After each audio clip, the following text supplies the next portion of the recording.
میں خود یہ سمجھوں گا کہ میں اس قابل نہیں ہوں کہ میں آپ لوگوں کے سامنے آ کے آپ لوگوں کا خطیب جمعہ قرار پاؤں، میں آپ لوگوں کی خدمت کروں، میں اسلام کی خدمت کروں۔ میں یہ کہوں گا کہ میری یہ آواز جہاں جہاں تک پہنچے کہ جو اس وقت فلسطین کے مظلوموں پر ظلم و بربریت دنیا کی سپر پاوروں کی طرف سے ہو رہی ہے، تو ہم سب مسلمانوں کو چاہیے جہاں جہاں پر بھی مسلمان موجود ہے، چاہے وہ سنی مسلمان ہو، چاہے وہ شیعہ مسلمان ہو، چاہے وہ شافعی مسلمان ہو، چاہے وہ حنبلی مسلمان ہو، چاہے وہ مالکی مسلمان ہو، چاہے کسی گروہ سے مسلمان کے وہ تعلق رکھتا ہو، ان کو چاہیے کہ وہ اس عظیم دن پر جس کو امام راحل حضرت امام خمینی نے مسلمانوں کے مظلوموں کے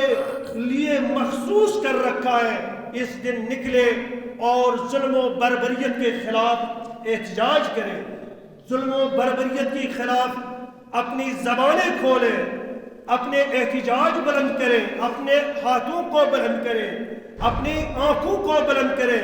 اور ظالم کو گھوریں، ظالم کو تاکیں کہ ہم نہیں ڈرتے ہیں، تم جتنا ظلم کرنا چاہو کر لو، لیکن ہم خاموش رہنے والے نہیں ہیں ظلم کے خلاف، اس لیے کہ ہم ان امام کے ماننے والے نہیں ہیں کہ جو کبھی ظلم کے خلاف خاموش رہے۔ لہذا آج اس یوم القدس کے موقع پر، جس کو امام خمینی نے یوم القدس اس لیے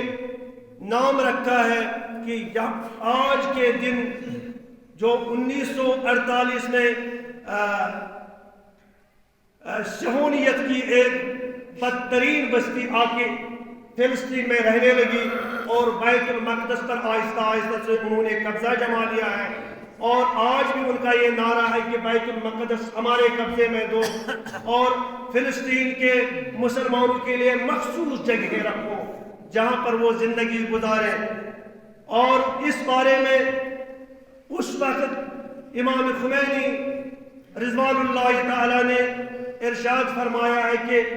تمام مسلمانوں کو چاہیے کہ ماہ رمضان کے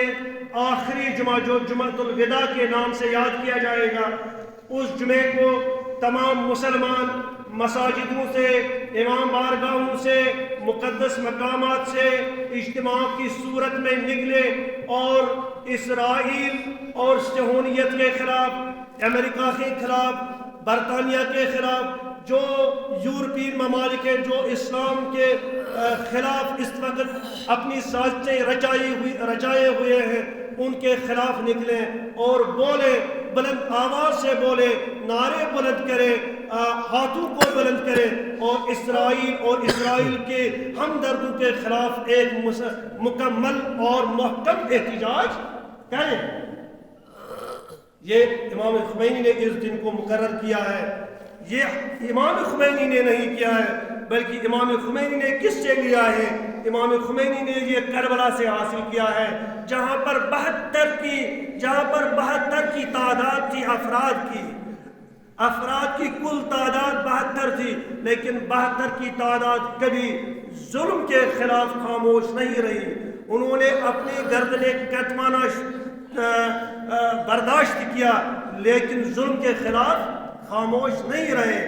آج ہمیں چاہیے کہ جب ہم امام حسین کے ماننے والے ہیں تو ہم امام خمینی رضوان اللہ تعالیٰ کے اس حکم پر عمل کریں،